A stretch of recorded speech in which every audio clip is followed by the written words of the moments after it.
Hello, everyone. Welcome to week 7. How are you? I thought it would change things up a little. You see that the background behind me is different from how it's been every other week. I actually literally moved about 2 feet, but the lighting is just so weird when I sit there. So I'm going to sit here instead and hope that you can see. Um, Hope that everything works out just fine.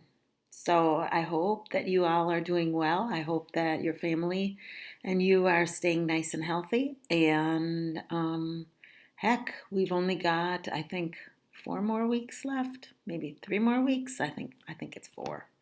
But hang in there. We're gonna get through this, right? And then hopefully we'll all be back in the fall. All right. So today I'm going to read chapter 9. You might remember that chapter 8 was very, very, very exciting. So, chapter 8, she saw him doing all kinds of crazy things again, including eating turtles. And then at the very end, so then she was freaking out and she ran for the door and the door was locked. And then it says, and then as I stood staring straight ahead at the closed door, my hand gripping the brass knob, I heard footsteps behind me. Rapid footsteps. Mr. Mortman had heard me. I was trapped. Chapter 9. I froze in panic, staring at the door until it became a dark blur in front of me. Mr. Mortman's footsteps grew louder behind me. Help! I uttered a silent plea. Somebody help me. The librarian would burst into the front entryway any second, and there I'd be, trapped at the door. Trapped like a rat. Or like a turtle. My computer just died. I have to...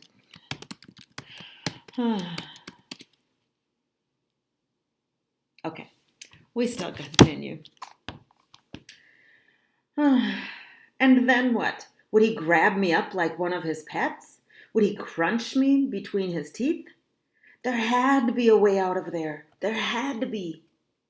And then, staring at the blur of the door, it suddenly came clear to me. It all came back in focus. And I realized that maybe, just maybe, I wasn't trapped at all.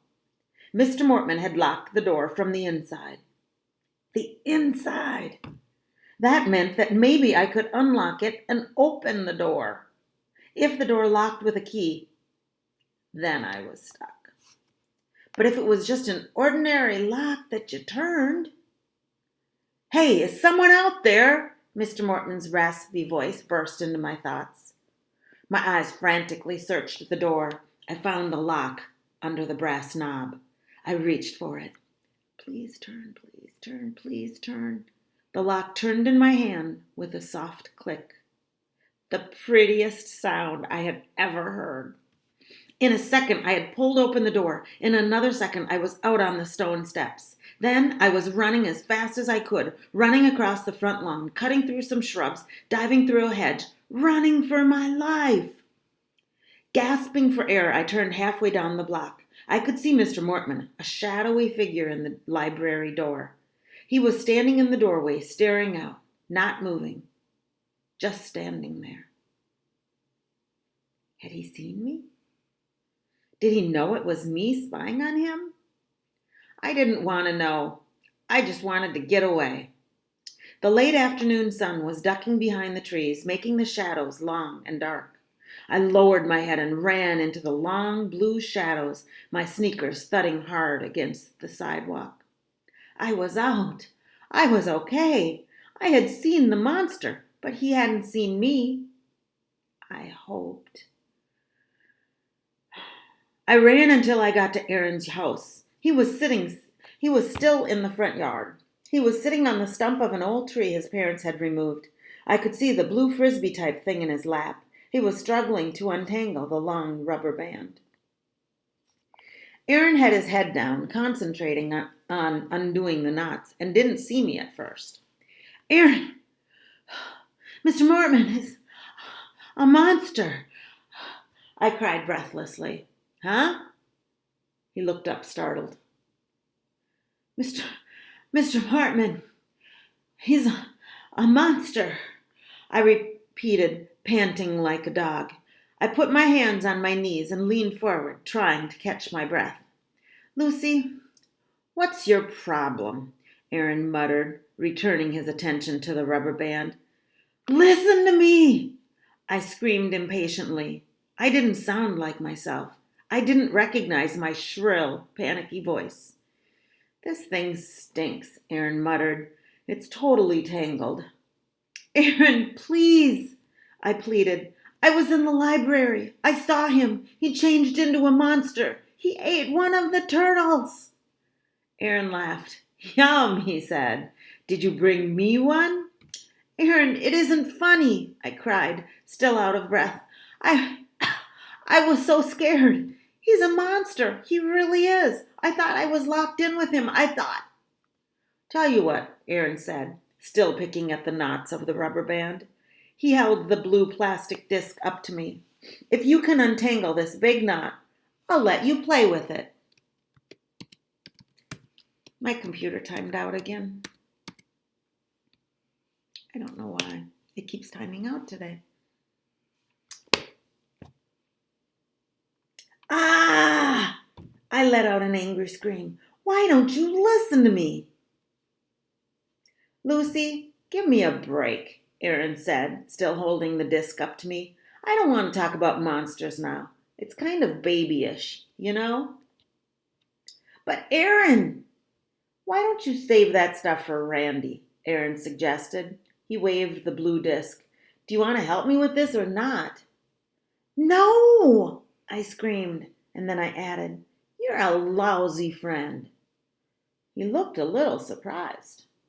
I didn't wait for him to say anything else. I took off again, heading for home. I was really angry. What was his problem anyway? You're supposed to take a friend seriously. You're not supposed to think automatically that your friend is just making up a story. Couldn't Aaron see how frightened and upset I was? Couldn't he see that it wasn't a joke? He's a total jerk, I decided, as my house finally came into view. I'm never speaking to him again. I ran up the driveway, pulled open the screen door, and burst into the house. Mom! Dad! My heart was pounding so hard. My mouth was so dry. My cry was a hoarse whisper. Mom! Where are you? I ran through the house until I found Randy in the den. He was lying on the floor, his face 2 inches in front of the TV, watching a Bugs Bunny cartoon. Where are Mom and Dad? I cried breathlessly. He ignored me, just stared at his cartoon. The colors from the TV danced over his face. Randy, where are they? I cried frantically. Grocery shopping, he muttered without turning around. But I have to talk to them, I said. When did they leave? When will they be back? He shrugged without removing his eyes from the screen. I don't know. But Randy, leave me alone, he whined. I'm watching a cartoon. But I saw a monster, I screamed. A real one. His eyes went wide. His mouth dropped open. A real monster? He stammered. Yes, I cried. Did he follow you home? Randy asked, turning pale. I hope not, I exclaimed. I wheeled around and ran out of the den. I glanced out of the living room window as I hurried past. No sign of my parents' car. So I ran up to my room. I was so upset, so angry and upset. I took 2 steps into my room and then stopped.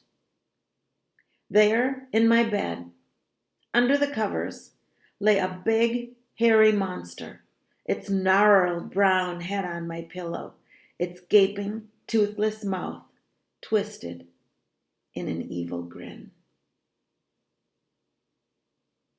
I didn't warn you that we were coming to the end of the chapter, but we were. What do you think? Is it a real monster? What do you think it is? We're going to find out.